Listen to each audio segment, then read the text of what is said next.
everyone, welcome to Random Encounter 338 or 338. It's our year-end episode. I'm Jono, Logan, and first off, I want to wish everyone out there a very happy holidays. I believe this is going out after most of the holidays. It will be for us because we're recording 2 days before Christmas. So, to everyone out there, I hope that your holidays were wonderful. You had a good, relaxing time. It's been quite a year. So I'm hoping that everyone out there gets a period where they can relax, regroup, and take care of yourselves. This episode, we are going to be taking a look at what is coming up in 2026. So, prepare yourself for that. The next episode after this, we're going to be doing our best of 2025 episode. So we'll be looking back at the best of the year behind us. But right now, I would like to wish a very happy holidays to our guests. Zach? Happy holidays. Noah? Happy holidays indeed. And Paul? Yes, have a great time, or had a great time, everyone. Wonderful. So this is usually one of the biggest, certainly the longest episodes of Random Encounter every year, and I don't want to waste any time. I just kind of want to launch off into the big topic, which is, as I mentioned, the most anticipated games of 2026.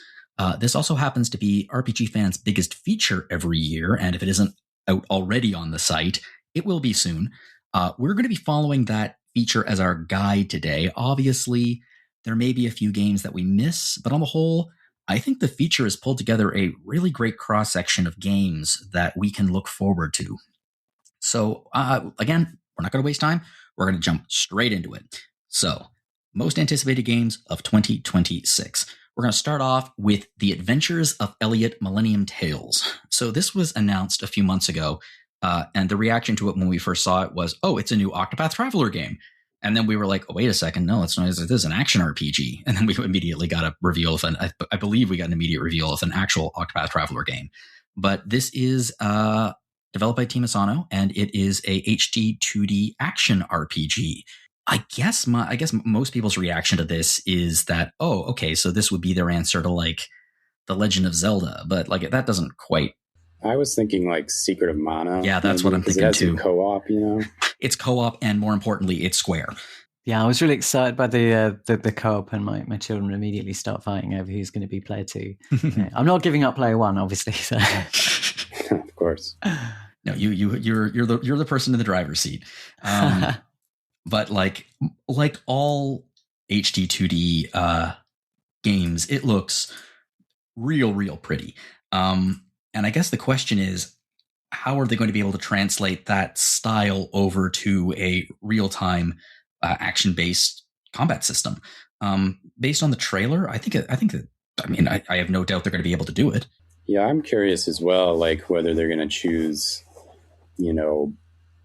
more of the top-down Zelda type style, or like try to hit that Secret of Mana like secret sauce, because Secret of Mana can also be a little bit rigid in certain sections of it. So I'm curious, like, especially when you get to maybe like bosses, etc., like how that's going to work. But I am pretty excited for this one, to be totally honest. I really like that style, and I feel like I've been hankering for an action RPG in this style. So it's exciting.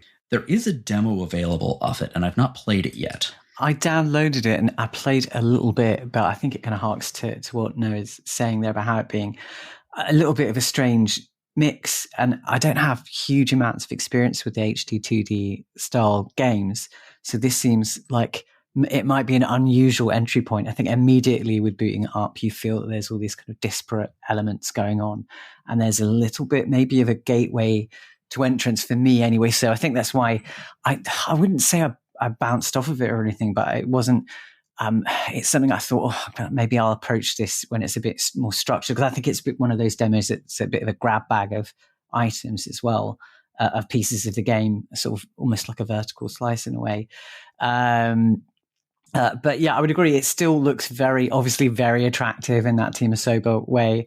And the new style of gameplay may be more attractive to people who haven't been able to work their way into the old Octopath series so far. Watching the trailer, two things strike me. First off, I know we were just talking about it being Secret of Mana, but this character is in a jaunty red costume with a hat, and they have a fairy, and they are throwing bombs.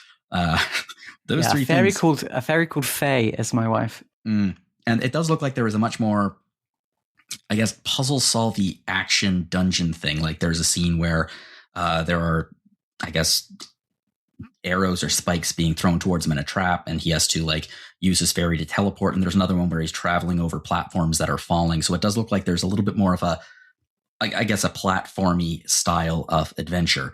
I wonder how often the fairy is going to say, "Hey, listen." But yeah, I think it looks great. I think this is a good answer to the rising development costs these days in development times. So I'm glad that they're finding a solution to that. Yeah, it's interesting to think that some of the things we're going to look at later, almost from a more independent studios, almost have a similar kind of look now. There's not a huge gap between them. So I think that's a good point you make, Zach, from that. In that, Square Enix are potentially producing the sort of thing that can be produced on a smaller budget by other studios, not maybe what we might have expected from them maybe a few years ago. Also, it seems like they're following a strategy that Team Asano has followed in the past when it comes to trying to figure out the balance, which is like we were talking about the demo. Because I remember when back when it was called Project Octopath Traveler, and we were like, oh, that's a placeholder name if I've ever heard one. They did release a rather robust demo for it, so people could try it out and they could get some information about what people thought, how people were playing, and that kind of thing. So it looks like they're following that same strategy. They're triangulating their strategy when it comes to figuring out this new action RPG style of combat. And that's reassuring. It also means that we might not we're getting it in 2026, but I would be very surprised if we're getting it in early 2026. Because if I recall correctly, the demo for Project Octopath Traveler was quite a ways before the game was released. You could see this one needing a bit of polish, definitely. You can. Yeah. As I said, playing a little bit, admittedly, not too much of the demo, it felt maybe there was a tiny bit of lack of cohesion. So I could see that. Is there extra work to do on this one? Maybe. Well, if no one else has anything to say, I could pivot to another game that had a rather robust demo released of it earlier this year. And that is Alabaster Dawn. So as excited as I am for the idea of Adventures of Elliot, I am way more excited for Alabaster Dawn because this is from Radical Fish Games. They are the German developer of Crosscode. And if you've ever played Crosscode, oh God, it's good. I have a complicated relationship with Crosscode, not because the game is bad by any means. I got the worst case of writer's block I've ever gotten in my entire life while playing Crosscode when it came to writing a review. My review was so late because I just, for whatever reason, I couldn't seem to get my thoughts on paper. It took me so long to do it, and it was so weird because I loved it. Alabaster Dawn is not a sequel to Crosscode. It is I hesitate to even call it a spiritual sequel when it's coming from the same developer. It's just their next game. And it looks like it's taking a slightly more fantasy-based approach to the slightly more sci-fi nature of Crosscode. Caitlin wrote a hands-on of the demo, and Caitlin adored it, just loved it. And looking at it, I think I can see why. I mean, as beautiful as HG2D is, this is pure pixel art at its best. Yeah, I agree. I think this is Radical Fish Games did Crosscode, and I feel like that was more of a thesis statement. And this one feels like a real, big major project from that studio. I mean, it took them almost 8 years to develop Alabaster Dawn. And I feel like it takes all of those ideas and concepts of Crosscode, sort of blending all of these 16-bit styles, the sort of chrono triggers and the secret of manas, etc., Terranigma, pick your poison or whatever. And it's like making it look like a new game. It looks like something that was developed and built in the 2020s. And it's just so gorgeous to look at. And it seems like it's really wonderful to play as well. So it looks cool. Again, I know this is old hat and we keep saying something like it, but it's like What do you mean Crosscode was 8 years ago? It was released in 2018. Oh crap! It's in the before 4 times. Yeah, the before 4 times. That being said, like I'm really excited about the graphics, obviously, and I think that they do both action and puzzle solving. There was some exceptional puzzle solving in Crosscode, but I think I'm actually really excited for their characters because Leah, the main character of Crosscode, I like silent protagonist, but silent sort of at the beginning. And then as it continued, she starts gaining some words, but like really, really compelling take on the classic silent protagonist trope. And I really liked the characters. I mean, the story was fine, but I loved the characters of Crosscode and the central conceit. I think they do world building really well. And I'm going to be excited to see how they develop this new world. Yeah, I haven't got much experience with Crosscode, but I couldn't agree with both of you more on this one. Like I'm talking in there with Elliot, that sense of maybe it's like lack of cohesion was the absolute opposite here. Everything is coming together. Everything's like jumping off of the screen immediately. The trailer really sells the world and the gameplay immediately. So yeah, all I can say is to double up on what you've mentioned so far. Really, really looking forward to this one. Yes, and I'm also very excited about the soundtrack because Crosscode had a really good soundtrack. Yeah, there's nothing about this I'm not excited for. I really hope we get it in 2026. This seems like a game that might get pushed to 2027 to be. I'm hoping not. I'm hoping that's just a feeling, but there's something about this that I'm looking at and thinking, they're an indie studio. They don't have, because of the success of Crosscode, I don't think they have necessarily the same pressures that a brand new indie studio has on them. That's not saying they don't have pressures, but I'm hoping that they have the freedom to be able to say, okay, it's not quite where we want it yet. We will push it a little bit. That's not, I do want it in 2026, but the game looks so good that I'm hoping that if they need the time, they take the time. Yeah. And if they can keep it in conversation, which with what they've already got, I think they've got a good chance of keeping the chat going on this one, then hopefully that shouldn't harm them if they do feel they need to do a little bit of extra polish. Incidentally, to everyone out there, if you're listening to this and you say, oh, that game sounds good, I'm going to be including links to RPGFan links, obviously, to the stories and these games. If we don't have one yet, or if we have very minimal information, I'll be providing a link to like the Steam page or something like that. So if you're curious about a game, you can just lock right in on that game. Okay, so we're going to move on now we're going to be moving on from pixel art, and we're going to be moving on to a full-scale, 3D world action RPG from Game Freak, and that is going to be Beast of Reincarnation. So this is kind of interesting because I don't know if everyone out there knows this. Game Freak is the at this point the exclusive developer, I think, of Pokemon games, and they've been doing that for years, to the exclusion of anything else. Am I mistaken in that? Have they released anything else in the last few years? It's just Pokemon. Okay, yeah. Ilka also develops Pokemon games. They do Pokemon Home and some of the remakes and stuff, but also. They did Little Town Hero in 2019. Oh, they did, yeah. Which is, that'll be 7 years ago, I guess, almost at this point. But, that is the last game that they developed independently. And before that, it was Giga Wrecker, which was, I don't know, a couple of years before that. I mean, they have various ones throughout the years, probably a dozen other projects that are non-Pokemon. But, this is their most recent. I will say I'm a little trepidatious on this one. I feel like Game Freak's track record in terms of non-Pokemon IP has been like really up and down. I mean, they've made some really polished stuff. Giga Wrecker's a really gorgeous title. Timbo is also really pretty. But both of those games are kind of middling in terms of reception. Little Town Hero was really not a finished video game when that came out. And that is probably the reason why we've seen the longest gap in Game Freak's history between third-party non-Pokemon titles, is because Little Town Hero just didn't hit the mark.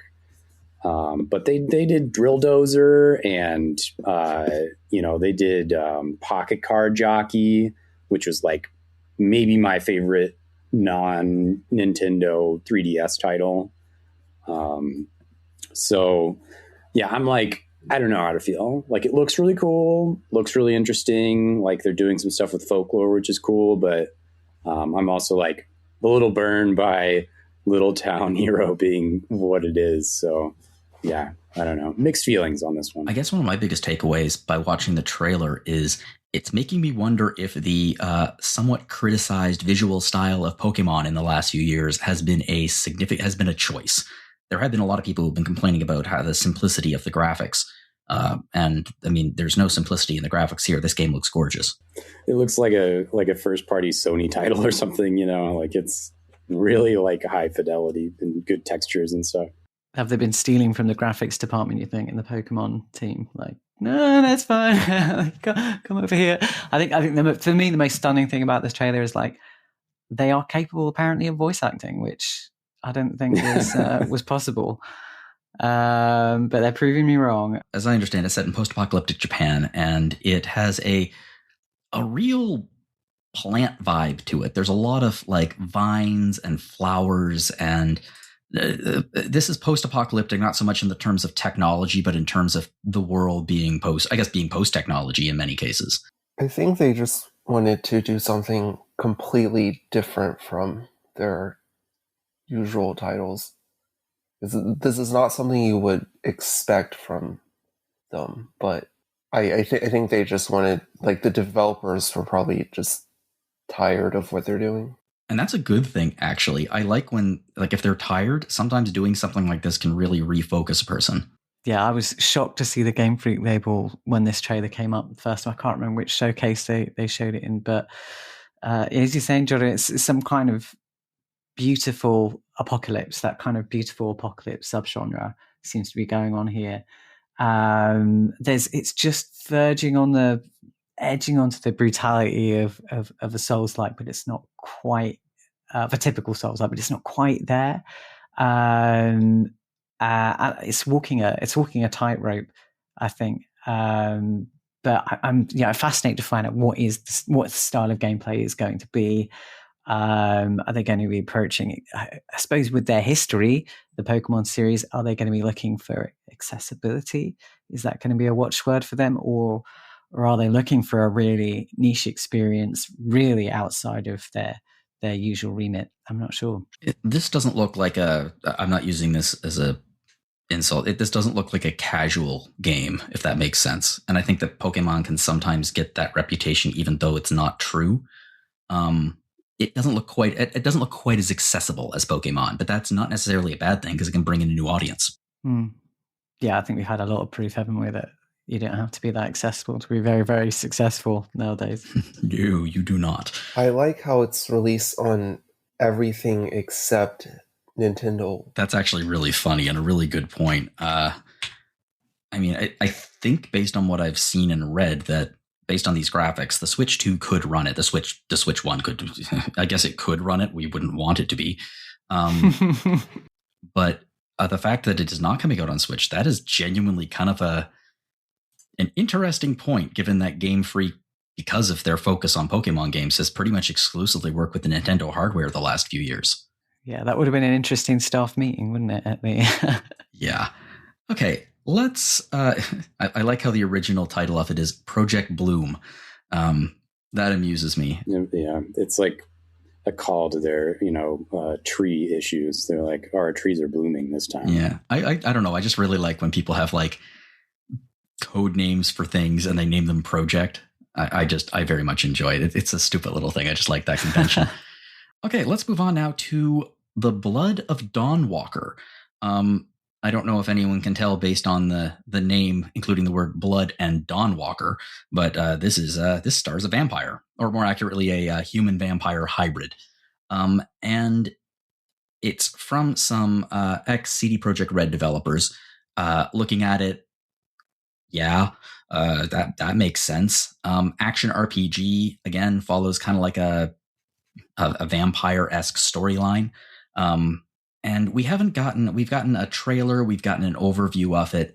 And it looks like it's just going to be the first entry in a series that they're going to be releasing. They are advertising it as the first chapter. which is a bold move if it's not that good and does not get a second one. I don't know if that is, as a marketing strategy, I'm not sure if that's smart or not. What was that game that came out? What was that game that came out recently that they did a similar thing for, where they were going all in on comics and books and absolutely everything, and then it absolutely tanked. That could describe any number of things, actually. Yeah, I can't remember the name of it. I had Connection. It had the actress who played Yennefer in The Witcher. Oh, I'm sorry, can't remember, but yeah, it has that vibe to it. The only property the biggest property I can think of that tried doing that and just fell flat on its face isn't in video games. It was Universal's Dark Universe series, where they were like, we're gonna make a Marvel universe starring all the Universal monsters, and we're gonna start with the Mummy. We're not gonna include anything from Brendan Fraser, that awesome film. We're just gonna, and it just like fell flat in its face. As I understand it, the best thing to come out of that was a 2D Metroidvania based on the Mummy, which is apparently an amazing game. But no, that fell flat in its face. I think it looks good. I mean, it's not, to be completely honest, it's not really my kind of RPG. It's the kind of RPG that I suspect if I played it, I would very much enjoy it. But does this sort of thing really hit anyone here where they live? I mean, I'm really liking. I do like the look of it. It is something I do tend to spend more of my time in JRPGs and that sort of thing. But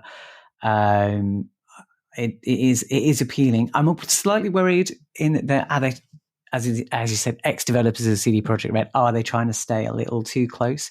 Like the main character himself, the kind of Dawnwalker-y character, pretty similar to Geralt, that kind of human touched with the monstrous, and walking between the two worlds.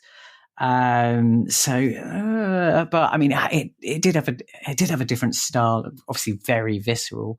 In the trailer, I'm slightly worried because I have as per my tendency towards JRPGs, I have a bit of a love for a really well told story, and I know from the description of this that I believe the game is actually not narrowing you, it's not aiming you towards a set finish point. It's like a 30-day cycle.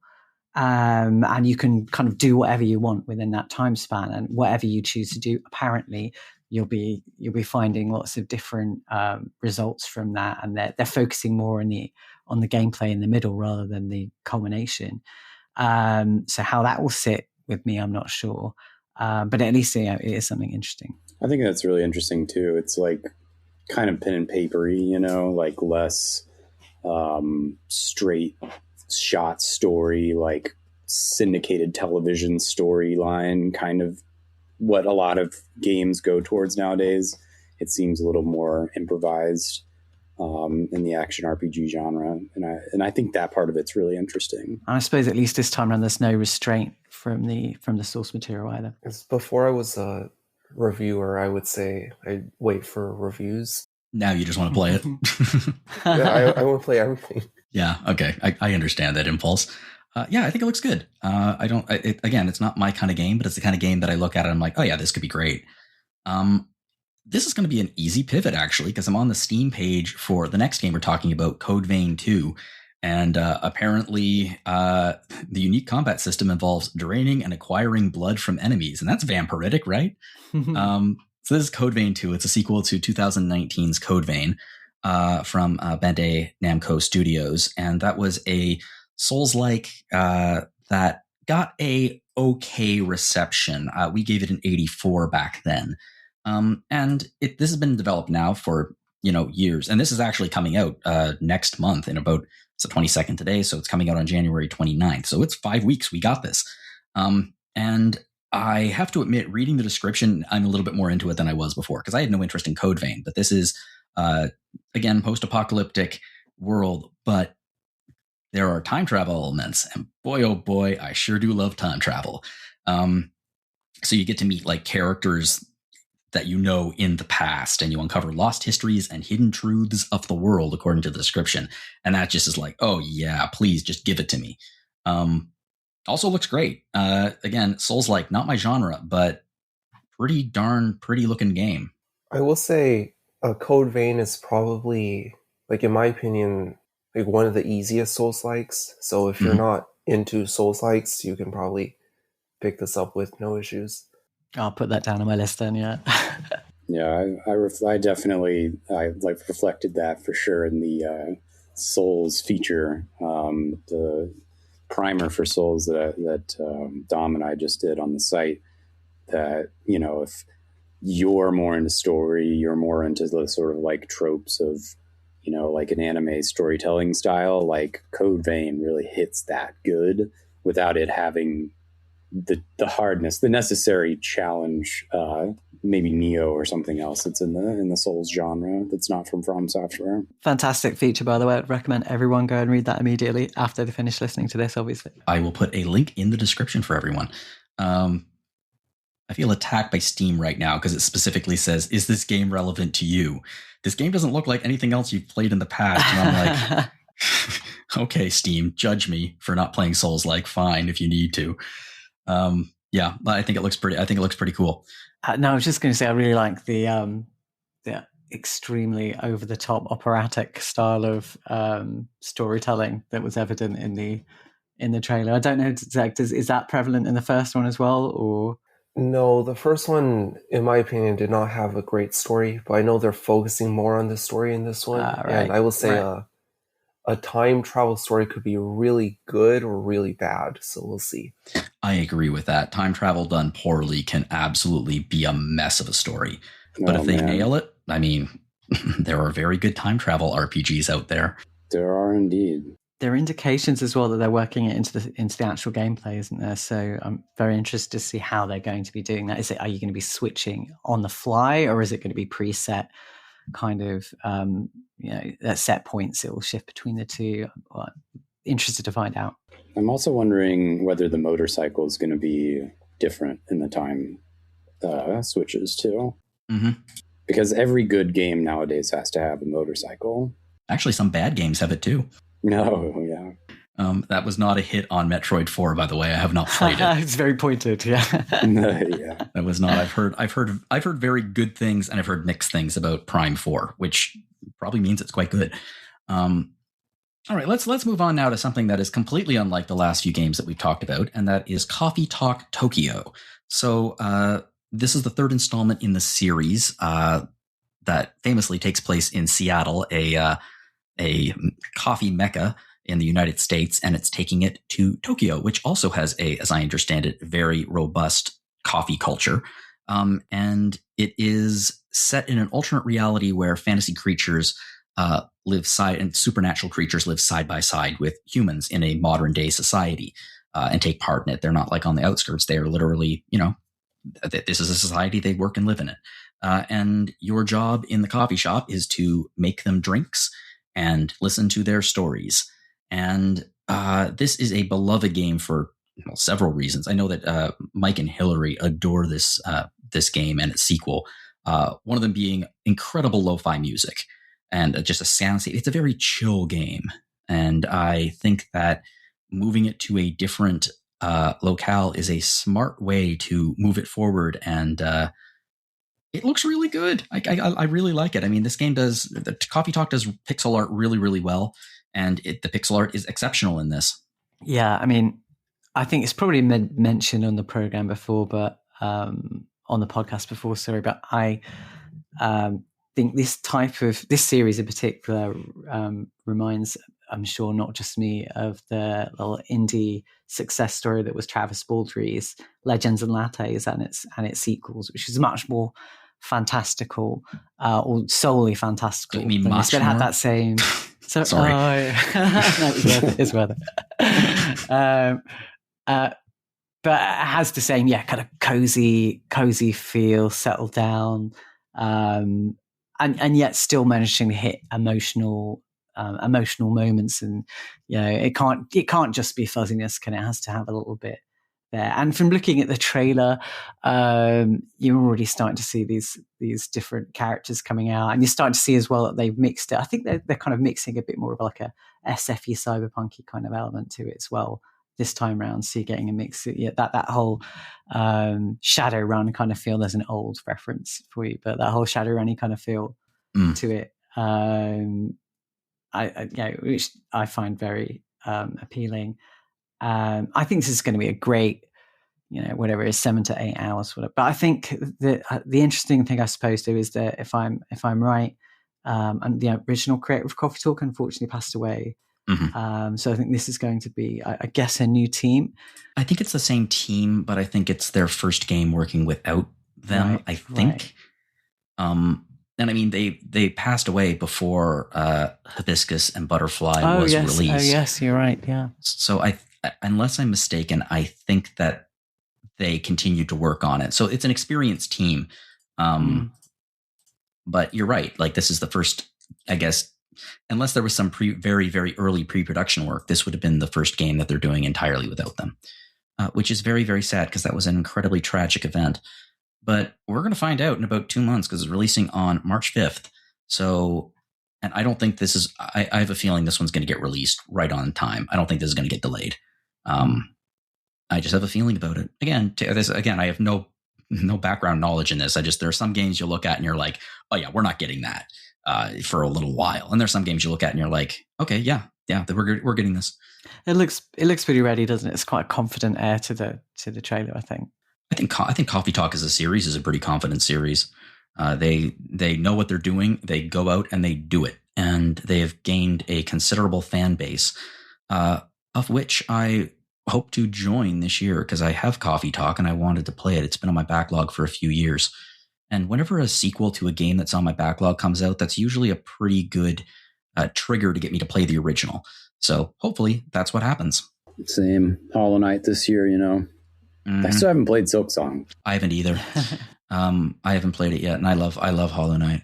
I haven't been in the headspace to play something that is that tough as nails, literally in the case of Hollow Knight, because that's what they use, game for the last few months. So I've been kind of putting it off and putting it off and putting it off. But no, that's very much on my list of things to play. Isn't it weird that both Hades 2 and Silksong are not on anybody's most anticipated for next year lists now?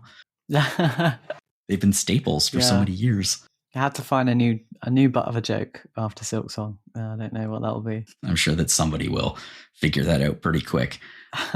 Okay, let's move on now to not a new. This is tricky to talk about because it's not exactly. I wouldn't call it a new entry, but I would call it a new chapter. And that is Deltarune Chapter 5. So Deltarune has been coming out in chapters for the last many years now. It is a spiritual sequel, but contains many of the same characters and sort of world as Undertale. And I'm reading here, Toby Fox, who's the creator of both this and Undertale, says that Chapter 6 will be hopefully under development after this. We got a new entry in it, Chapter 4, earlier this year. It was as big a success as the previous entries. And this game has fans, is putting it mildly. Deltarune and Undertale are adored, beloved by their fan bases. I played Undertale at the end of last year, and I really, really liked it. And I didn't want to play Deltarune until the whole thing comes out, I think. But once it does, I am absolutely going to be playing it.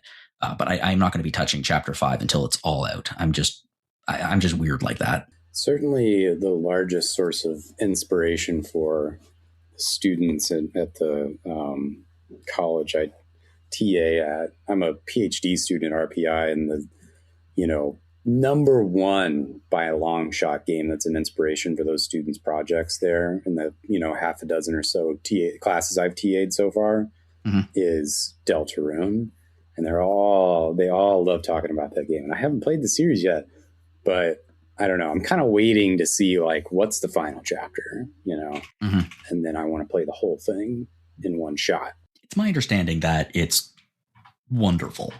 It's just, as I understand it, it's just a wonderful game. But again, like you, want to hit in one shot. Yeah, like you, Jono, I played Undertale at the end of last year and didn't want to immediately jump in. I'm more open to taking it on the episodic route. I've heard people speak about Deltarune as if it's like each episode is like a season of a TV series or something like that. So I'm not closed off from it, although I totally appreciate your view, which I could sometimes adopt. I'm not against it, but I haven't yet, so I'm extremely reticent to look up any details about episode 5 before we started looking into it today. Everything I've heard about on the podcast from our team so far, that makes it just sound amazing. I obviously haven't been able to avoid some details, particularly I think episode 3. It sounds really fascinating with its TV concept, I think. So I can't imagine that episode 5 is going to be any less good than what's already been released so far. It's going to be very exciting for particularly for those who are invested, I'm sure. Well, let's move away from RPGs for just a second. We'll be jumping right back on that train in a moment. But let's talk about I don't know. This is tricky sometimes to talk about certain genres. It's Directive 8020, and it is from Supermassive Games. So Supermassive Games releases the Dark Pictures Anthology, which is, I guess they're adventure games, but they're also like interactive dramas, survival horror games, choose your own adventure in some cases. And I really, really, really like what they do. I've not played what they do because I am scared.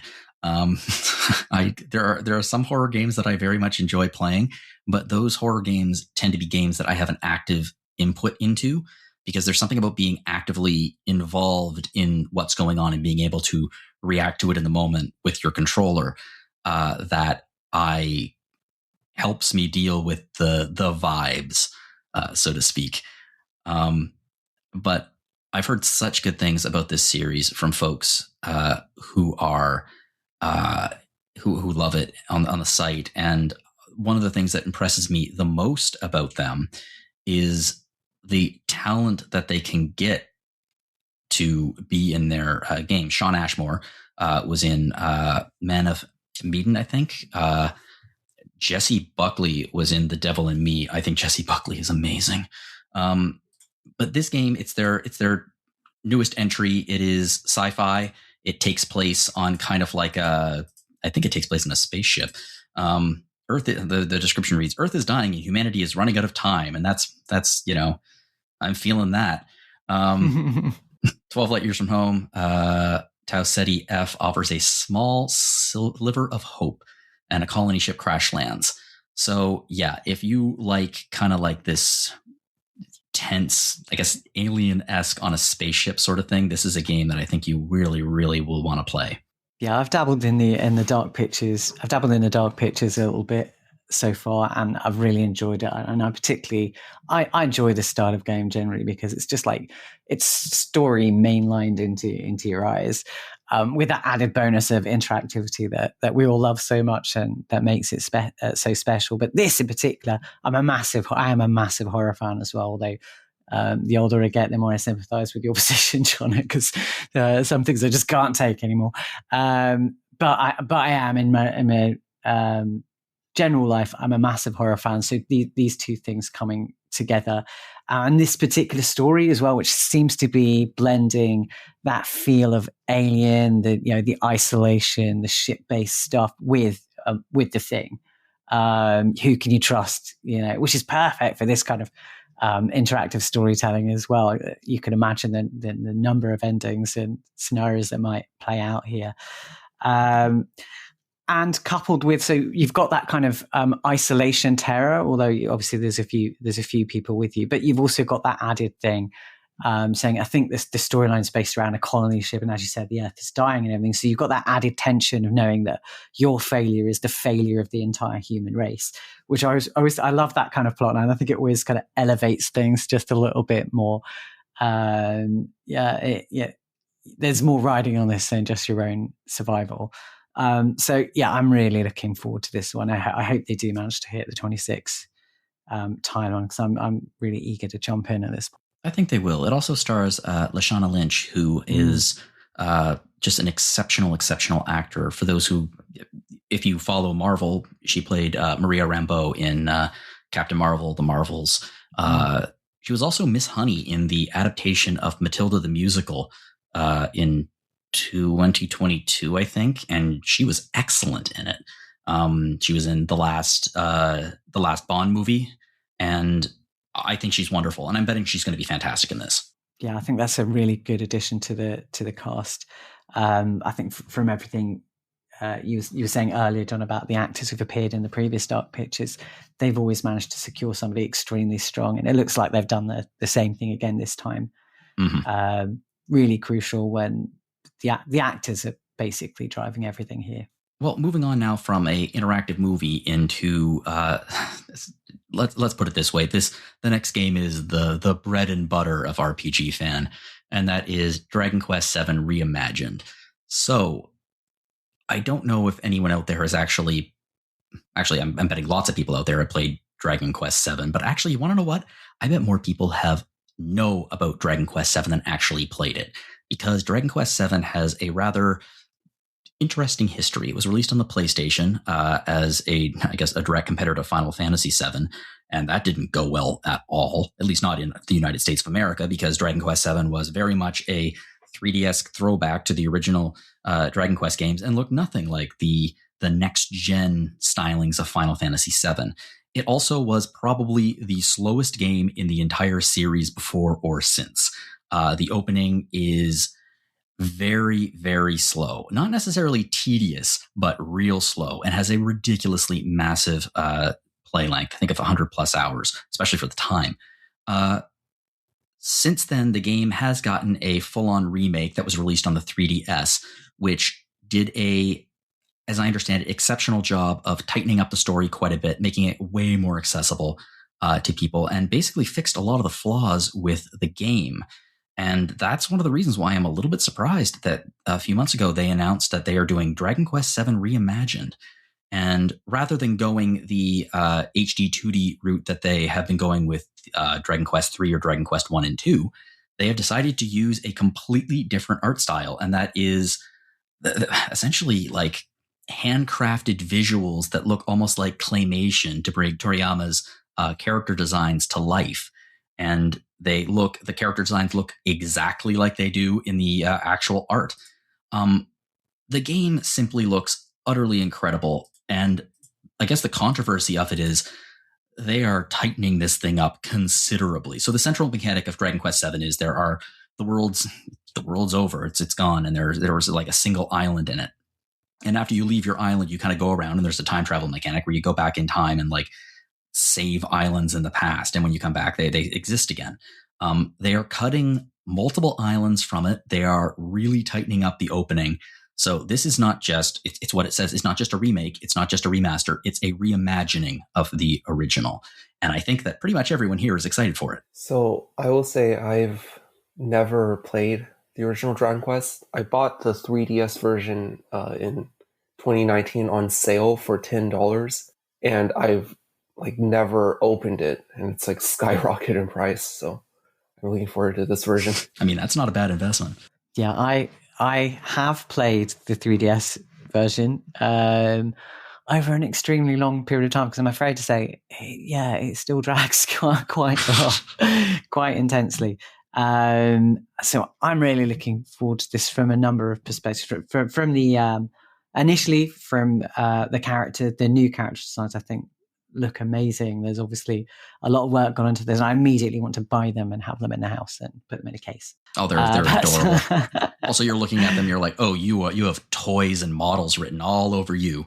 Yeah, that's merchandise for days, for sure. But so the idea, I know it's perhaps heresy to some, but the tightening up of the story, I think, can only do it good. And the addition of voice acting, bring us closer to this group of characters where they are a little bit anonymous in the original. I mean, fantastic Akira Toriyama designs as usual, of course, but not really that compelling as a party of characters. Let's just say that. So this new reimagining of it, I think it has the potential to really bring Dragon Quest VII right to the front of the conversation in a way that Dragon Quest XI is now potentially. Let's use the word potentially. Yeah, potentially. I'm very hopeful. I'm being very hopeful here.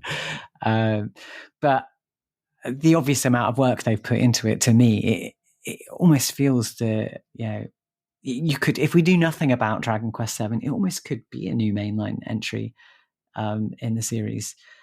So yeah, fingers crossed that we've got some good things to say about it when it releases next year. We're going to jump around the list a little bit here because we have a limited amount of time on the episode. So the next game we're going to talk about is Exodus. And this has made a pretty big splash, actually, at the Game Awards a few weeks ago. It is a sci-fi RPG from former staff at BioWare. And I guess it's the answer to the question of, you won't produce a new Mass Effect game? Well, guess what? And it looks like a Mass Effect game. And that's not a bad thing. That being said, there are different mechanics. There's a time dilation, weird kind of mechanic. And I really want to play it. I can't lie. It looks really good. It looks really interesting. Great graphics. It looks like a cool concept. I'm hoping that they are similarly successful at creating a compelling sci-fi world, because that Mass Effect always struck me as BioWare looking at what they did with Knights of the Old Republic and kind of creating their own Star Wars universe that felt equally lived in with as much history.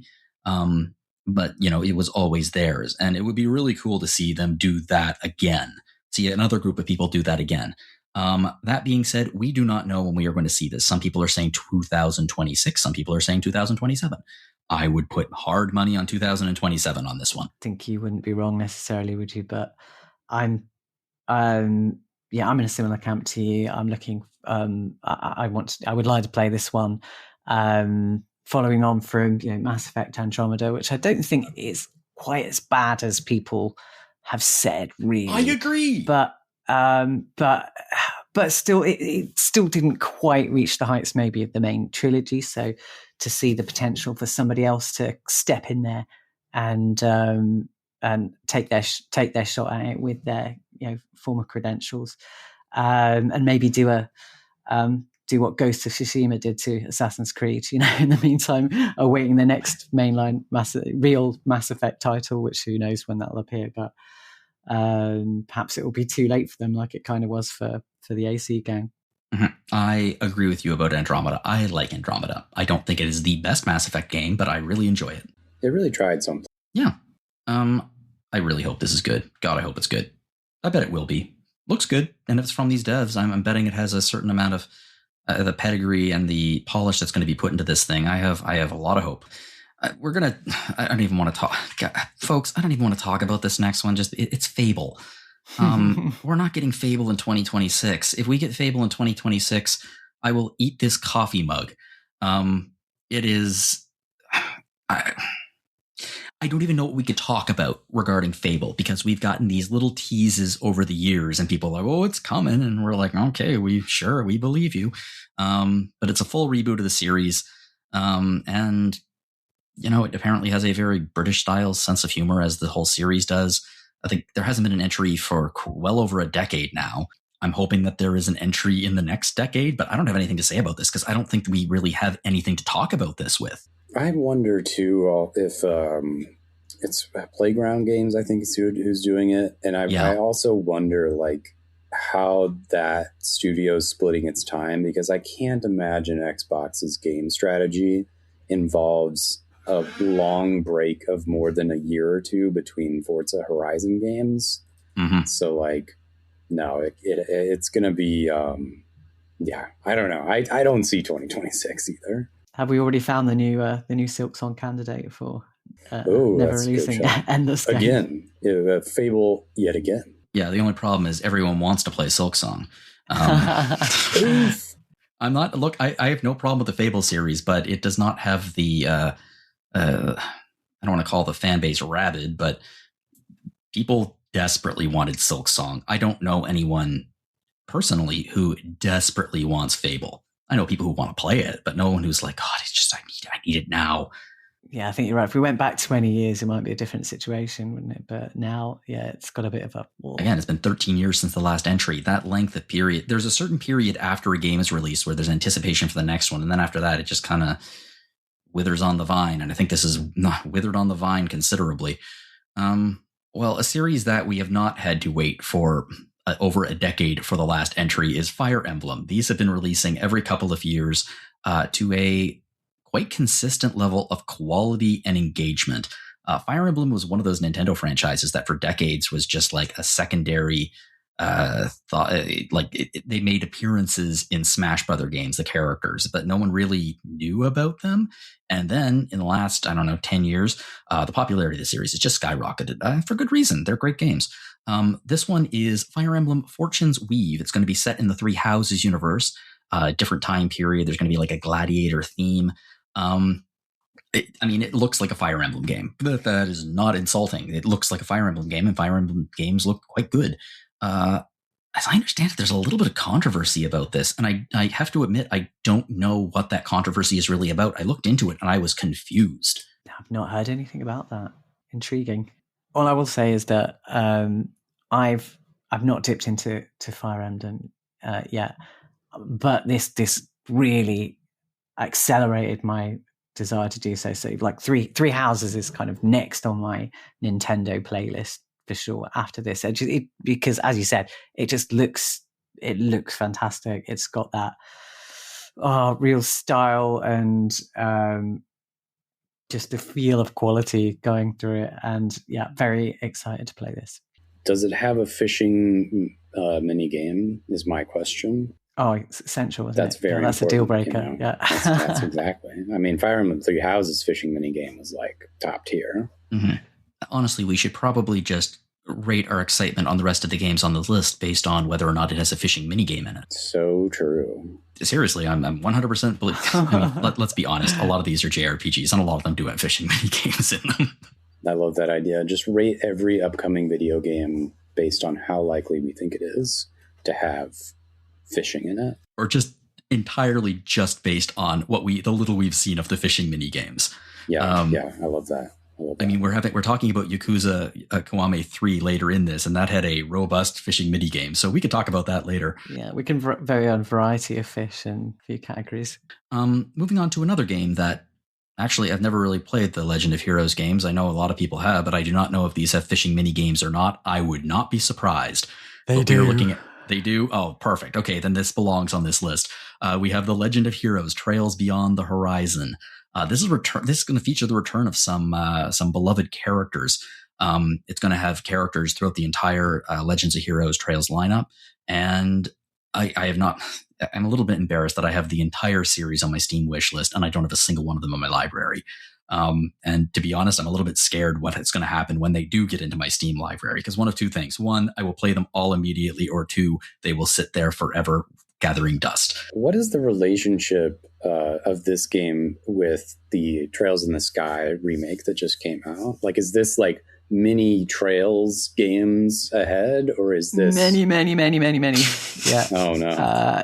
This is like game Trails of the Sky is game 1. This is game 13. Oh man, so I got 13 games before I'm going to get there. I did order Trails in the Sky though recently, so I'm going to play that one. So we'll see. Yes, the Trail series has recently gotten an excellent jumping on point in a remake of the first game, Trails in the Sky First Chapter.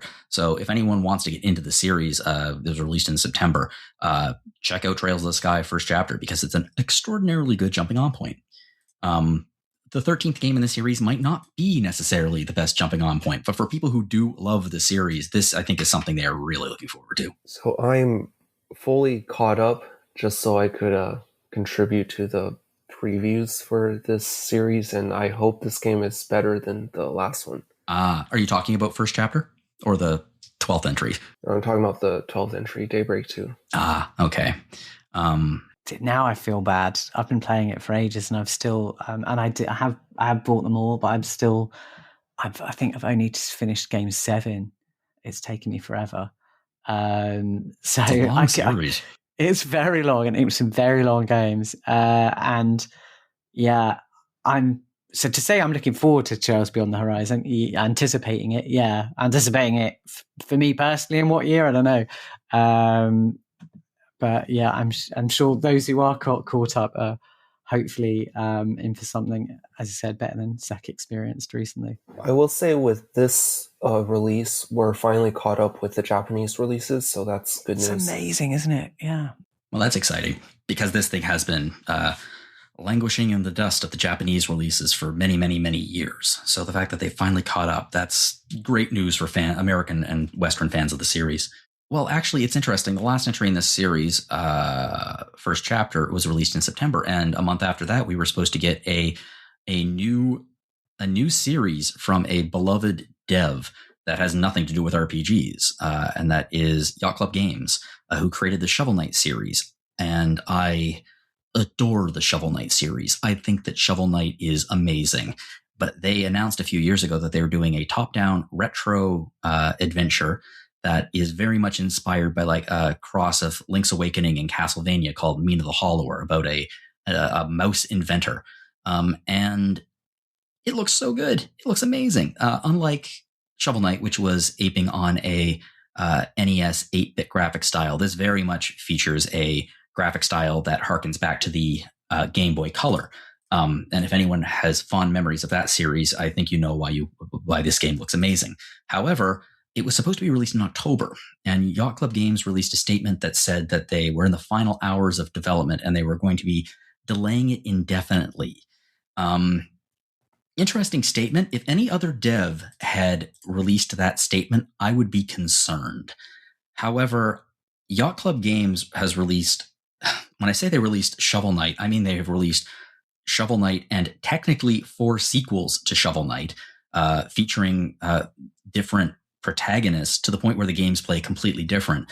I trust Yacht Club Games 100%. I absolutely trust them.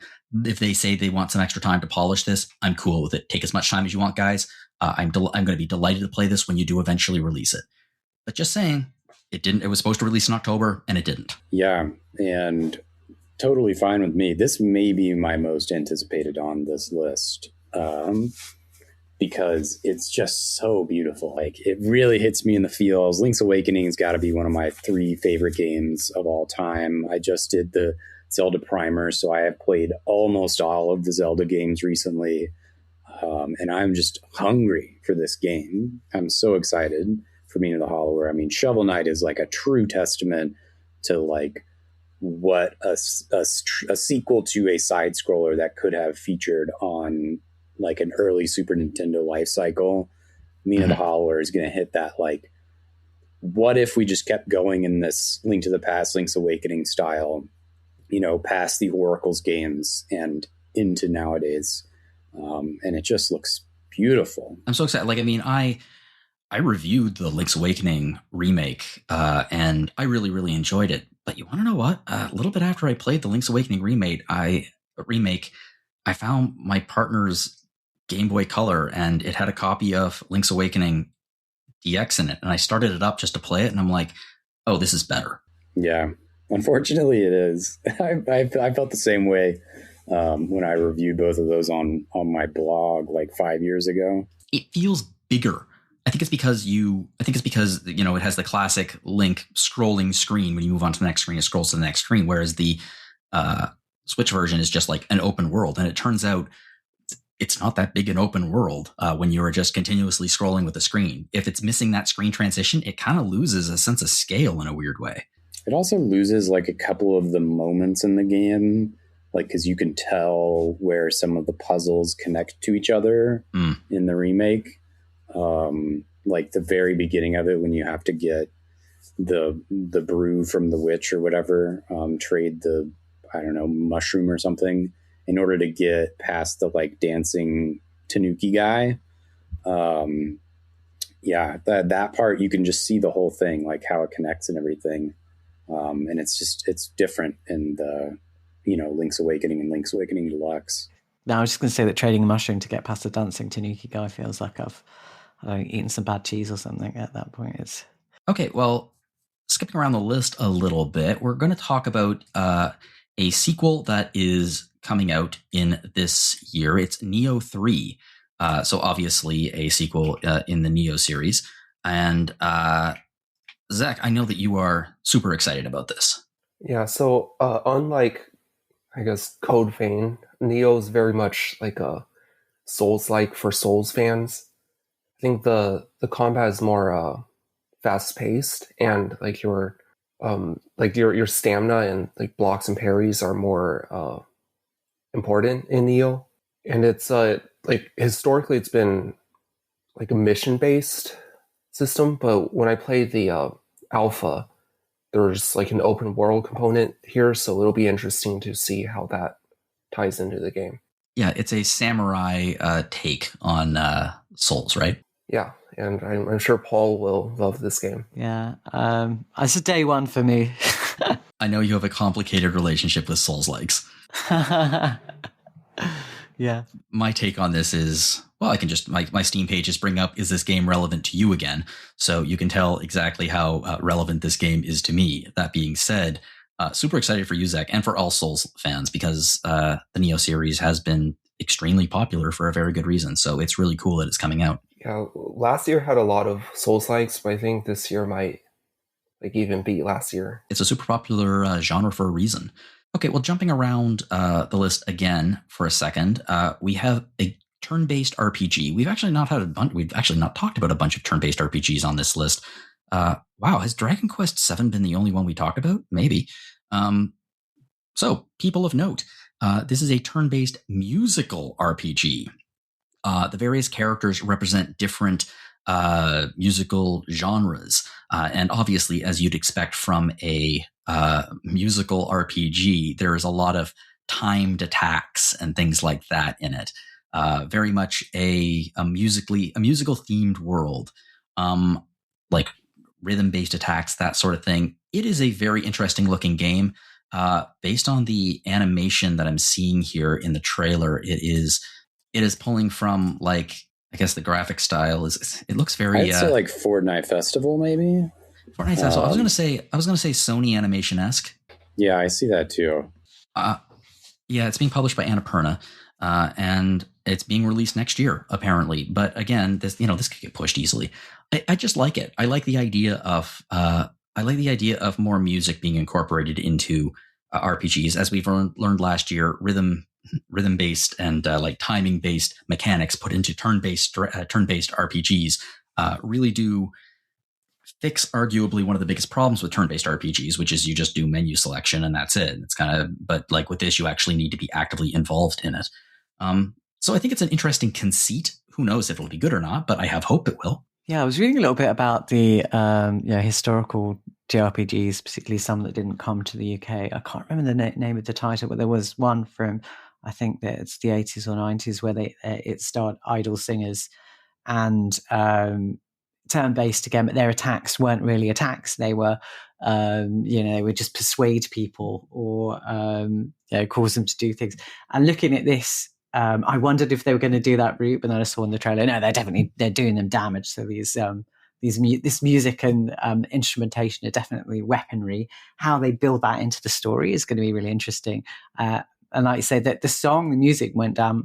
My kids sort of watched it, and the music went down really well with them. Don't think they were entirely sold on the visuals and the turn-based combat here. And I'm not sure myself yet, but I'm willing to be. The last musical, it wasn't even an RPG. It was a role-playing musical. Was, I believe, Stray Gods. That was released a few years ago, starring Laura Bailey, and I know Audra really, really enjoyed it, and it's been on my to-do list for quite some. My to-do list? What the hell am I talking about? It's been on my backlog for quite some time. I'm really happy that my backlog is not my to-do list, because that would just be defeating my soul. I'll never complete this to-do list. So yeah, I'm kind of excited that there's a new addition to the musical RPG genre.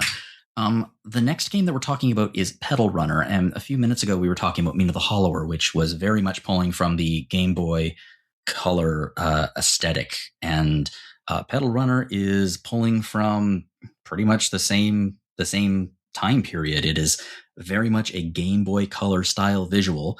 It's set in a cyberpunk-esque world, and I guess that you're a courier. And you have a bicycle, and you are driving around, joining the, as it says here, the storied ranks of the Pedal Runner, and uncovering a unexpected mystery along the way. It is very pretty. I know that maybe these games only look pretty to us because we grew up during a period where we had these games we had this system. But man, I look at this and I'm like, oh, this is such beautiful, detailed pixel art that is just really, really perfectly evokes that era. Yeah, I think this one also looks really nice.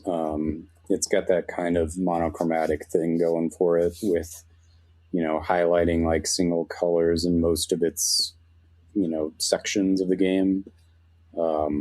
Like another game with a bike, can't go wrong with that.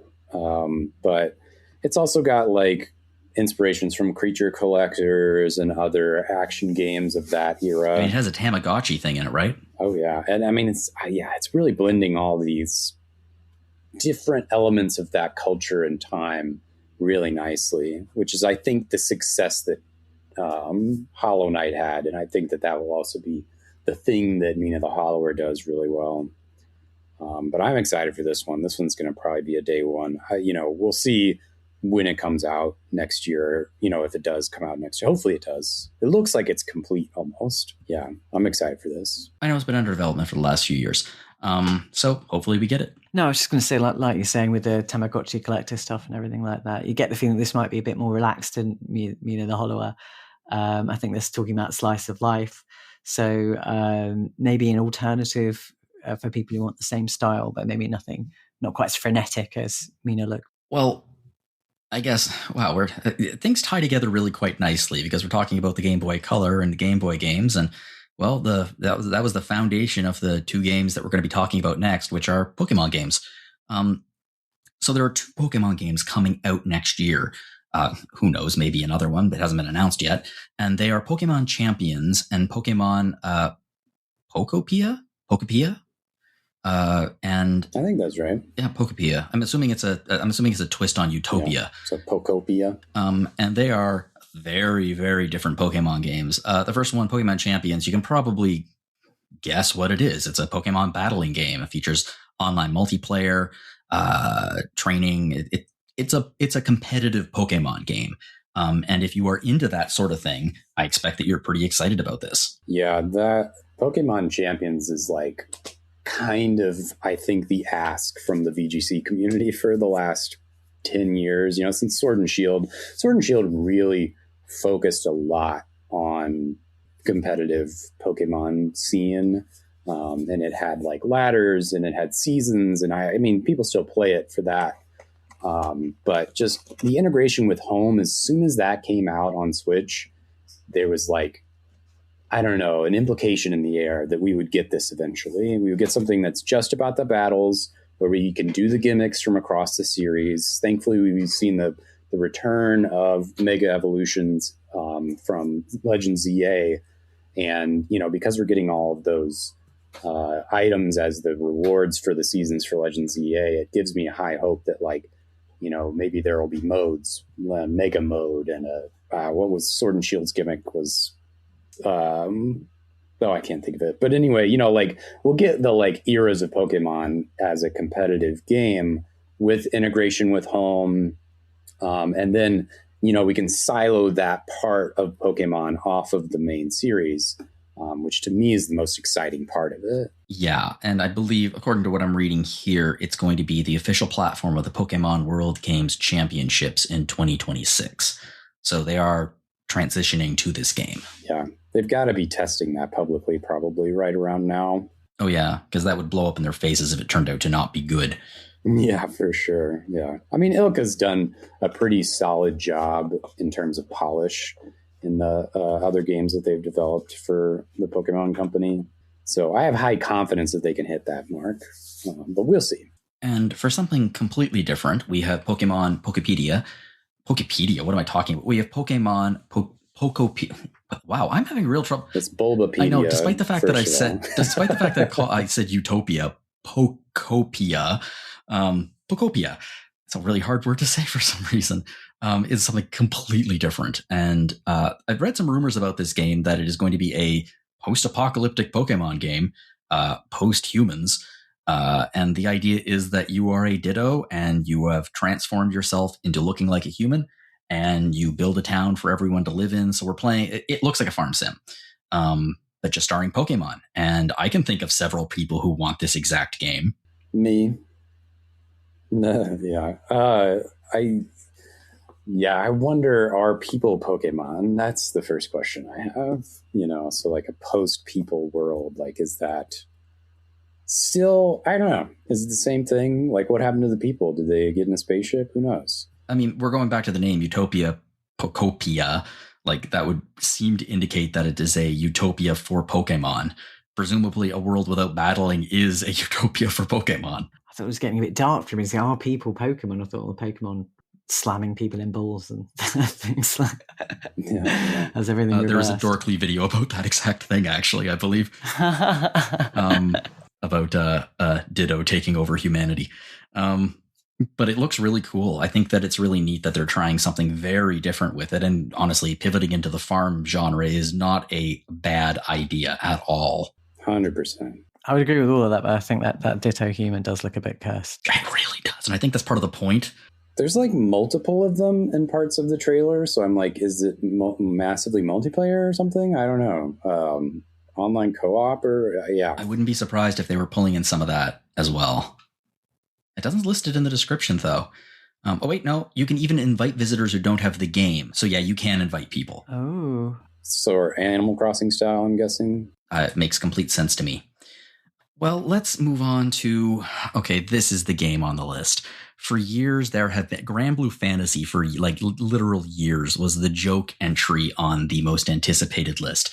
Because I think it had been on it since like 2019. And we finally got it. We're going to look at it. We're talking about Sacrifier. And Sacrifier, looking at this, it has been featured on Random Encounter in the not E3 extravaganza in 2022, the not E3 extravaganza in 2023, the not E3 extravaganza in 2024. Weirdly, didn't make an appearance this year, but yeah, it's on our most anticipated list again, and theoretically, it is coming out first quarter 2026, and it looks great. I'm being a little. Salty's the wrong word, tongue-in-cheek about it's the length of time it was announced versus the time that we got it. But it is a gorgeous, gorgeous looking RPG, unique combat system, beautiful, beautiful pixel art. So yeah, I think this is going to be something, hopefully it's going to be something very special. Yeah. I watch Adventures of Ellie and Millennium Tales come out before this one. Jesus. That'd be so funny. Like, you get the HD 2D style action game, and then that one, like, I don't know, has a trailer and releases back to back, and we just had Sacrifier show up on another one of these guys. Yeah, I believe this was one of the first games that I can remember that really, really aped the HD 2D style without being the HD 2D style with the numbers filed off. But who cares? It looked great. If you're a fan of JRPGs and like specifically in the Super Nintendo PlayStation era, yeah, hit you right there.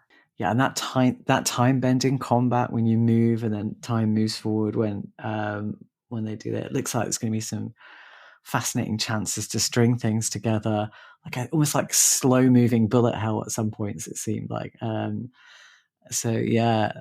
Very interested by that. Despite the fact that we do seem to get a lot of these, I welcome more of them. I just really like well done retro style RPGs, and this looks like it's going to be one of the better ones. We hope. Well, the next game we want to talk about is another actual turn-based. It's a turn-based mech game, and it's called Starbites, and it looks really, really neat. A mixture of cute and like awesome.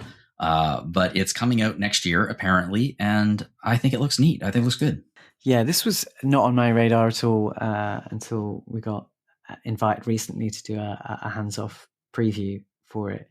And in the little amount of time I had to view it there and some of the subsequent, it's gone straight onto my list of most exciting things for next year. It has that desert setting, as I mentioned, and it's very reminiscent of kind of a Star Warsy, Tatooine-y, perhaps even more so Jakku from The Force Awakens, as you have a young woman who's struggling to get off of this junk planet where a giant war has been fought in the sky before, and she's going to be traveling with her friends who all have these kind of big mechs. So it's turn-based combat, focusing on you controlling these kind of mech suits. They've got a different name for them, I think, but it's mechs.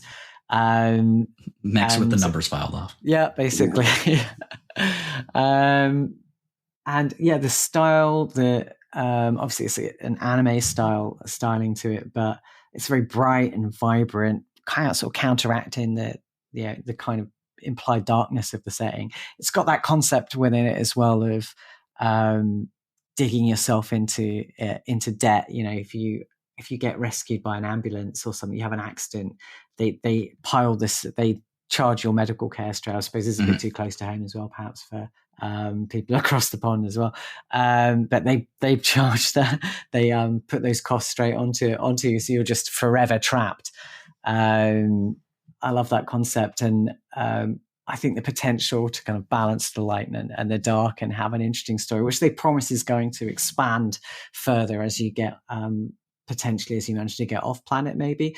Yeah, it looks great. It looks to me like kind of somewhere between Skies of Arcadia and Sandland. And I really liked Sandland last year when I reviewed that, but something that I was like missing from that was like a little bit of strategy, you know, and the systems that Starbytes has like quite a few systems sort of interplaying with each other.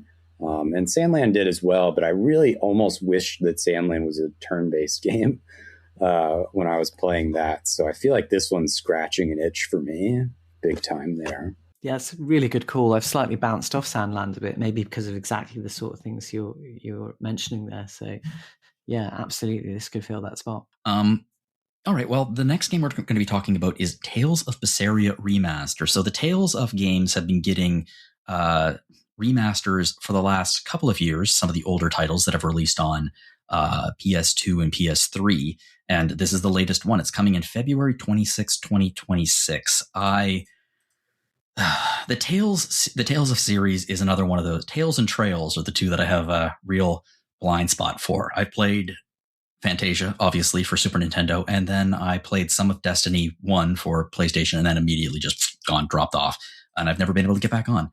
But they certainly have a huge fan base, and the remasters have gotten an okay reception the last few years, and this is going to be the latest one. Yeah, I've played a few Tales games now, and Berseria was in my backlog to play. And as you mentioned, there's been the kind of year with the 30th anniversary. There's been the project remaster they've been running, which has been putting out some PS3 classics like Graces and Cilia. I believe that's the year they were both from, wasn't it? This one, Berseria, remastering something from that's the PS4 era that's already HD. 2016. I'm not sure about that. I think the improvements look pretty marginal. It's a nice, crisp picture. There's a destination marker now, apparently. But I mean, I don't begrudge them maybe as much as some of the other things that have happened. Let's see how much they want to charge for it. According to this, $53 Canadian. So I'm betting it's at least going to be £53. Yikes! Not unexpected, I suppose, but I can see that. I can see that price coming down pretty quickly. I don't know what the enthusiasm. I haven't played Berseria, so I have more. I think I've got more incentive to maybe get this is the best way to play it later on. But for fans of the series, do you really want this? Are you really going to double dip at this stage? And it's not increasing access. So I don't want to moan too much, but wow, it does seem like a kind of pointless exercise. I call this a re-release, like not a remaster, not a remake. This is like the opposite of a reimagined game. This is just the same game. Although I have to admit, in a really funny turn, I just opened it here. Tales of Berseria on Steam and Tales of Berseria Remastered on Steam. The remaster is cheaper at the moment than the original. The original is $64.99 Canadian. Oh wow! Yeah, which is kind of funny. But just the fact that this exists on Steam as like it was released on Steam in, let's see, so a year after it was released in 2017. Yeah, this is. it's not a cash grab. And yeah, games can always have a few refinements and tighten things up and fix them. But like, this does not look necessarily like a must have, unless you're a huge Tales fan, of course. I think the most positive thing maybe you can say is that they probably haven't wasted too much resources on this, and hopefully it hasn't impacted the remastering or remaking of the rest of the series. Yeah, it does. It looks like a bit of a lazy. I mean, it would have to be because I mean, what are they going to upscale? Like it was on the PlayStation 4. So hopefully they do something with it that makes it worthwhile. At the very least, it's a well liked. It was reviewed back in 2017 by Alana actually, and it gave a 87. So like, well liked Tales game. Yeah, if you buy it, you're not going to have a bad time. Right? If you buy it, you're not going to have a bad time. If you already own it, you might be like $50. Well, let's move on to a game that is deserving of a remake, definitely not a remaster, which is Trails in the Sky Second Chapter. So this is the second Trails game we've been talking about here, but unlike the last one, which was, I believe, the next entry in the series, this is the sequel to Trails in the Sky First Chapter, which was the remake, of course, of Legend of Heroes Trails in the Sky.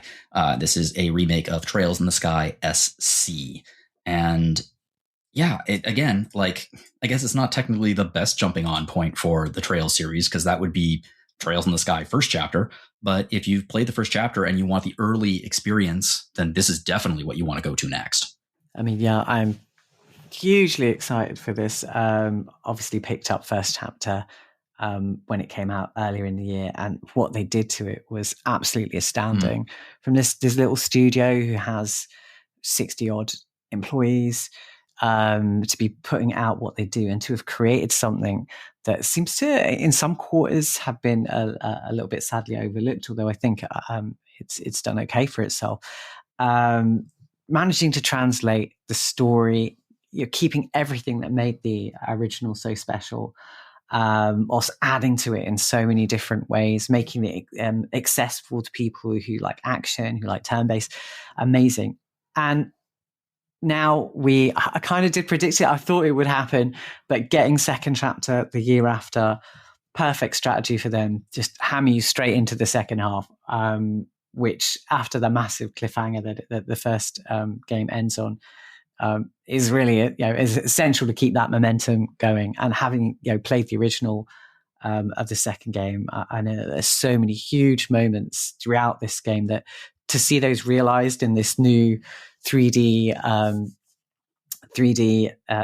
style, and with that the heightened music, it's just going to be really special.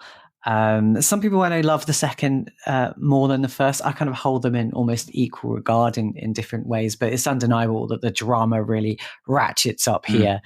So yeah, it's special times ahead for Falcom and Trails fans. It's a much longer game than the first one, so I wonder, I wonder how they're able to do that in just a year. They seem to, I'm assuming, crunch. Oh, I hope not. Yeah, and for those who want to play it, it's the first chapter is 25% off right now because Steam sale, baby. Yeah. No, the second game wasn't that much longer than the first for me because I didn't find the turbo button until I was near the end of it. So I played it all at standard speed, which was, not the best idea. That made it a lot longer. But yeah, in general, the second one should be much, much bigger. But I think because it is a lot of asset reuse, the development time should have been, consequentially not as oppressive for them, hopefully. I think that's maybe how they've managed to pull it off. Yeah. Well, you want to know what? I'm going to use that as an excuse to transition into a game. We're going to skip over a game that we're going back to just because you use the word asset reuse, and that is a perfect segue into anything that has the word Yakuza in it. So, yeah, Yakuza Kiwami 3 is coming out in February of this year, and it's being marketed as Yakuza Kiwami 3 and Dark Ties, which is a brand new game. It's being advertised as a brand new game. I'm curious how much of a brand new quote unquote game it's going to be. I think it's probably going to be a game on the scale of some of the DLC for the last few games, or like the Majima Sega for Yakuza Kiwami 2. I have trouble imagining that they're just going to make an entirely full-length Yakuza game packaged in with Yakuza Kiwami 3. But I have very strong opinions about Yakuza Kiwami 3 and its existence that I don't know necessarily are shared by many people. Obviously, when I got into the Yakuza series, Alana gave me Kiwami 1 to review. I was like, whatever, okay, I don't know what this is. And I reviewed it, and I really liked it. And then from there, I fell into it's not even a deep, dark pit. It's a deep pit, but it's full of light and happiness of the Yakuza series. And I love this series very, very much. And eventually, the Yakuza 3, 4, 5 remasters came out. And that was my first occasion to play those games. And Yakuza 3 was such a massive step forward for the series when it was released. Before this, it wasn't a third person behind Kiryu game. It was, the combat system was similar, but you were like running around the screen, and it was almost like Resident Evil-esque, where it was switching various perspectives as you were running around. But this was the first one that brought the perspective of the Yakuza series that we know so well. And again, that's technically not true. They sort of did that with the Samurai spin-off that never got released here first. But this is the first one that people were like, oh, this is the first one in the West, certainly. It was fine.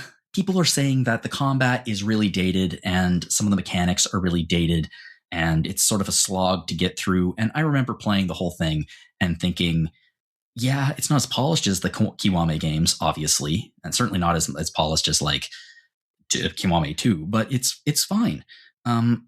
Unlike the other ones, I don't think it necessarily needed a Kiwami, a full-on remake, but it's getting one, and I'm excited to play it because I happen to think that Kiwami, or that Yakuza 3 has probably one of the best antagonists in the entire series. 2 and 3 have just exceptional antagonists, and the antagonist is Mine is going to be the star of Dark Ties. Yeah, I'm excited for it. I can't wait to play it. It's going to be great, I think. That being said, I don't know. I played this a few years ago. I'm going to be interested. It's going to be fresh in my mind, the differences.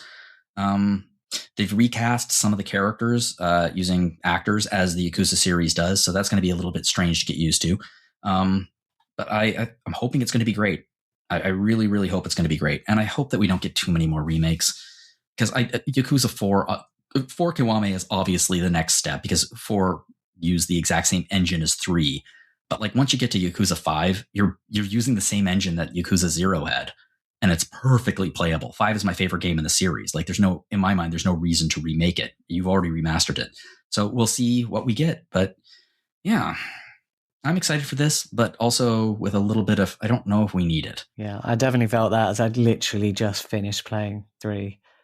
So I kind of cried a little bit inside when they announced this. Should have seen it coming, I suppose, but... Well, are you on the same page as me? 3 is fine. It's not great, but it's fine. Oh, yeah. Yeah, no, absolutely. I had a good time with it. I mean, it is difficult. It is a little bit of a cliff edge going from Kiwami to 3. But no, I think it had, at its height, it had all of those qualities that we really have come to love from the series. So no, I had no problems with it, and I think maybe I will revisit it at some point in this version. Not now, but maybe once enough time has passed. And I think you're spot on with your views on the nature of Dark Ties. I think that's exactly going to be it, and that's kind of I suppose a main draw for me at the moment. And maybe I'll dip into that a little if you're able to approach that separately. Yeah, I've actually never played the Yakuza games, so I'll defer to you guys on that one. You probably shouldn't have told me that. First occasion I get, I'm going to dump one of these on you. And that could be a good thing or a bad thing for you. I mean, I'm always interested in trying new games. So the next game on the list is actually, it's an interesting on the bubble game for RPGFan, because it could be, life sims are sort of there because we do farm sims and stuff like that. But this is called Witchbrook. It is an isometric pixel art life sim. Life elements, relationship building, character customization. Oh my God, it looks good. Oh, it's so pretty. It is so pretty.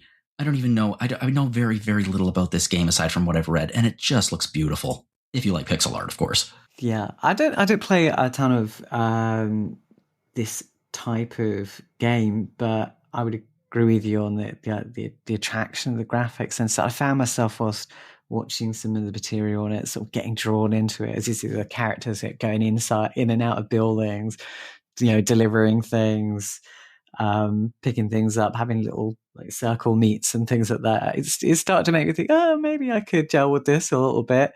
So I think if it's got that sort of power over me, then that must speak to how I feel. Really, if this is your jam, then I think this is going to really speak to you. I think this is proof that you don't need like HD, like 3-dimensional graphics to make a good looking game. Oh yeah.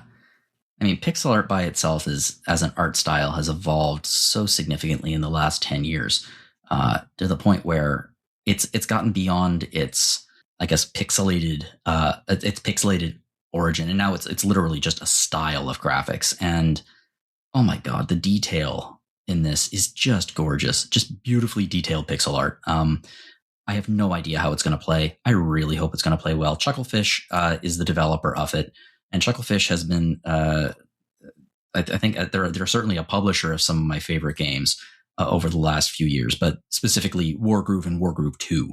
I love Wargroove. It's such a great game, especially if you like the Advanced Wars series. So same dev, and hopefully they pull it off with the same level of finesse as those games. Okay, and let's move on to the last game on the list. And boy, Paul, if you were feeling salty about Tales of Berseria coming out in 2016 and getting a remaster, well, okay, that's not exactly fair, because other titles such as, I don't know, Persona 5 Royal have done this as well. And I suspect if I had to take a wild guess, I would put hard money that Metaphor ReFantasio is heading toward the same direction. I don't know if it'll be 2026 or 2027, but I bet it is. They're just releasing a new version of it.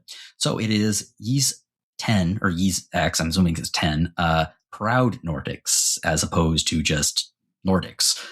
They're prouder now. Nordics came out in 2023. Got a very high reception. I love when I see that we're referenced on Wiki. I got a 93 from us, so editor's choice, and yeah, we're getting a definitive edition of it. And yeah, apparently what's being there are new mechanics, a higher difficulty dungeon, and a brand new storyline seamlessly integrated throughout the game. Yeah, when I said some things were more egregious, this is what I meant. This is the thing. So, in defense of Persona, I guess 4 and 5, well, especially Persona 4, because like that was Golden was on a new platform, but Royal changed some content in the base game. This game doesn't do that. It just adds, like, Proud Nordics just adds like a dungeon at the very end. So all of this could have been added as a DLC, because it's not a lot of new content. Yeah, like I understand why it's on the list. It should be on the list, but at the same time, I'm like, it's not really a new game. The way they did it as well. I mean, because I sort of ummed and ahed with myself about getting the collector set for Ys 10, because I'm not caught up with the series, but I love it. I've every single entry I've played absolutely has totally hit for me. So I went for it in the end, kind of persuaded a little bit by my wife. She's like, "Yeah, go for it." I'm going to blame her.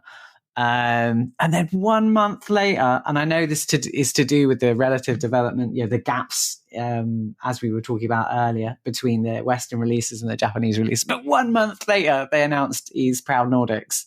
Oh, so much salt, but appropriate, completely justified salt. Oh no, I was just livid. And I think there's a good chance I'm never going to touch this, because as Zek said, it's maybe even slightly worse than some of the other things we've encountered with, like Persona 5 Royal. Like, can't blame you. I don't really want to encourage this behavior, really. I think we've had news stories recently as well. I mean, that I think you're totally right on Metaphor, but that perhaps Atlas and Sega are pulling back on this a little bit, having noticed the tendency of people not to buy things immediately because they're worried about that secondary release coming down the line. I haven't played either of them, so I can't speak definitively to this, but I do know the storyline. Royal was such a significant upgrade over Persona 5 that it almost got some forgiveness because of that. I think that's right, and I think there's a few more years as well, I think, between those releases. Yeah, but like you said, Zach, this doesn't look like a significant upgrade. This just looks like DLC. Yeah, that's why it doesn't make sense to me. Because my perspective is, if there's enough new content to where if you bought a game just for the new content and that's like enough, then I'm more forgiving. But if it's just this, then it's not worth it. Yeah. Well, that is the end of the list. As I mentioned earlier, there are a few games that we skipped just because of timing reasons, and we don't want to have you here for an extra half an hour. But I did want to end with a discussion question, which is obviously very basic for this episode, which is, what is your most anticipated game for 2026 outside of our coverage? So obviously none of the games on this list, it's not an RPG, it's not a adventure game, it's not a farm sim, it's something outside of that. So would either of you like to go first? I guess I'll go first. Pragmata, releasing in April. Pragmata, yes.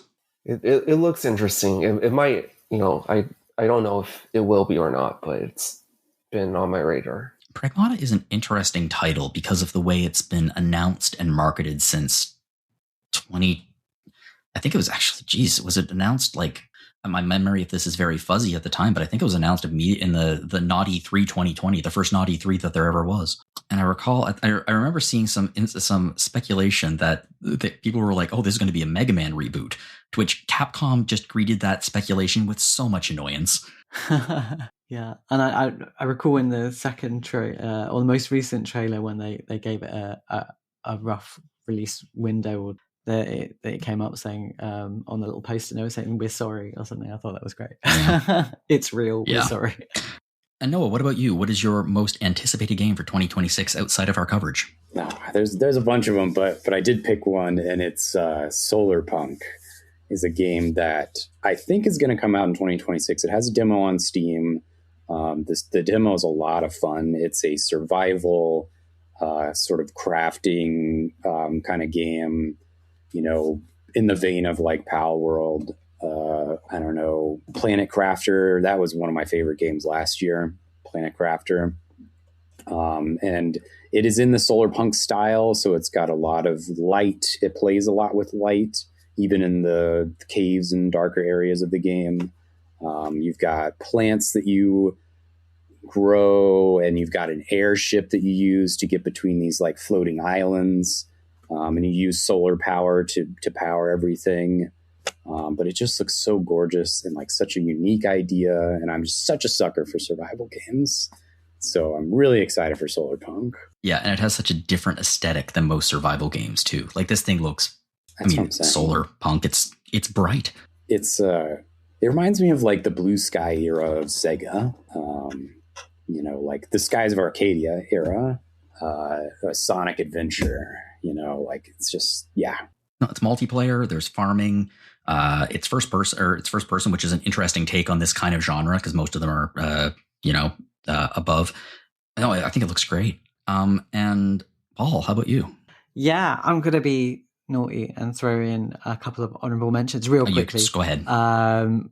Like Resident Evil Requiem. Mm-hmm. That makes full sense. I'm not caught up to the series. Yeah, I'm not caught up with the series, but it looks great. We've got the return of Leon, and it looks fantastic. Secondarily, similar sort of thing, survival horror, Fatal Frame 2 remake, Crimson Butterfly, because I love that series so much when it came out originally. I still maintain that it's maybe one of the most frightening out of that particular genre.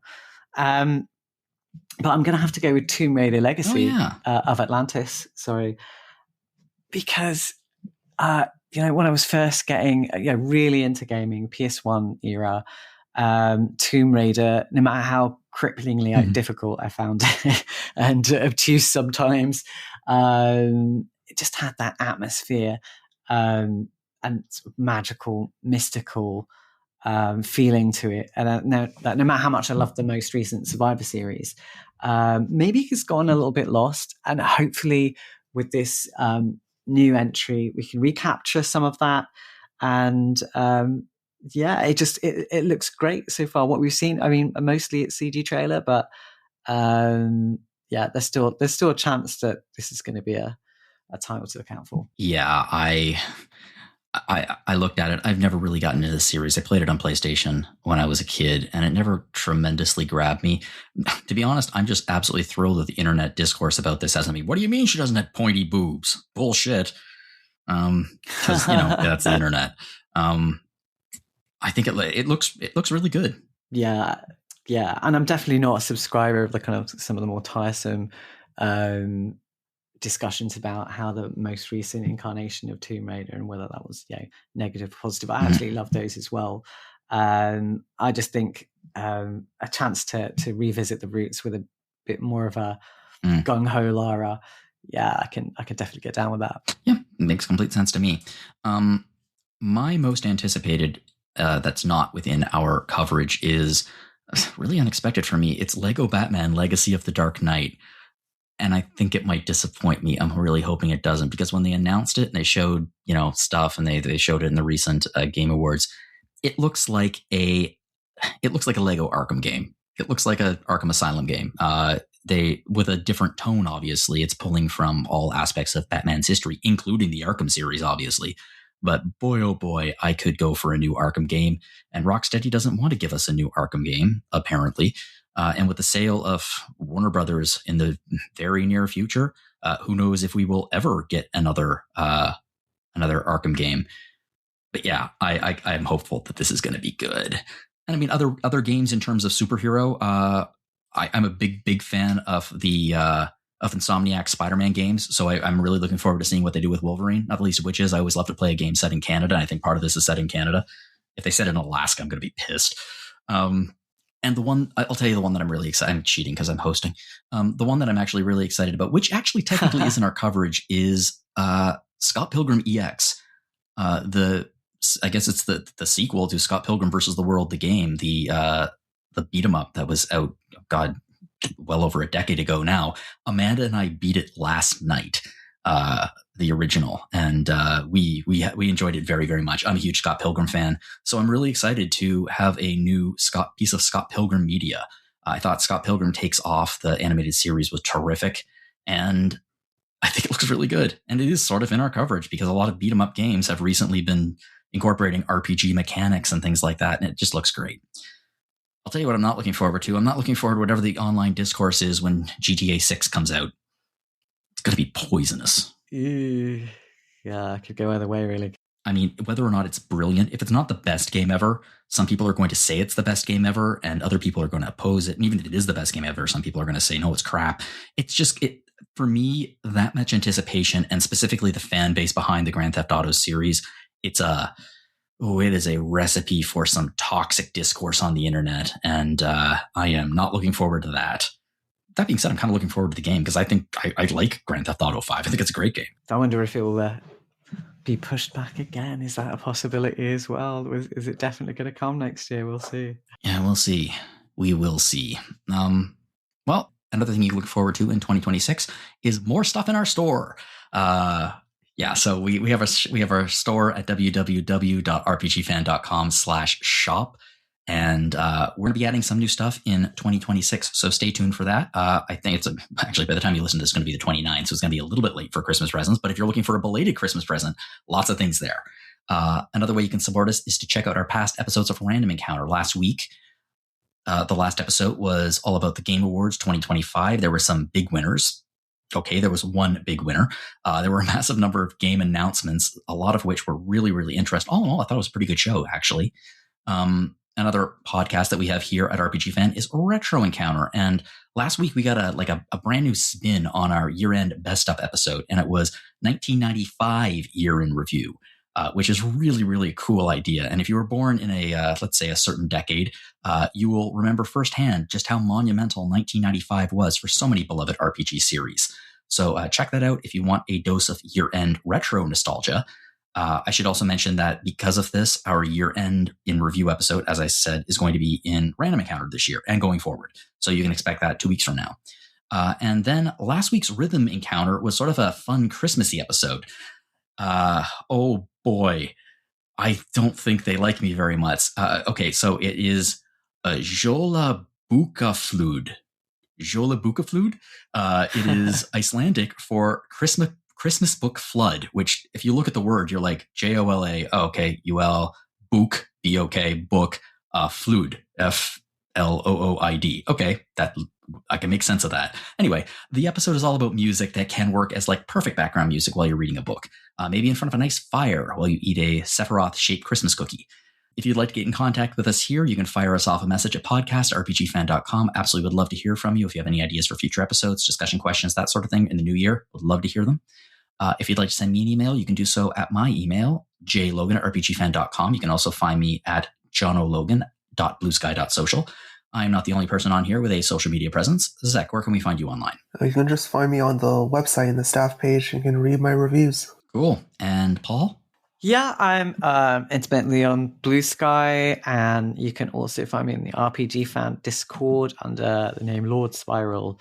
And yeah, also catch my stuff on the site occasionally too. Cool. And Noah? You can find me basically anywhere at Noapolitan. That's such a great name. I'm on Blue Sky. Thank you. It was Nosferatu for a little while, but that's good too. But Noapolitan is just right. That's the good stuff. You have layers. Thank you. I just love ice cream so much. I have layers. That's right. Yeah. So you can find me pretty much anywhere at that. If you enjoyed this podcast, feel free to share it with your friends to help us get the word out there in the new year. And you can also leave us a rating on iTunes or your other podcast player of choice.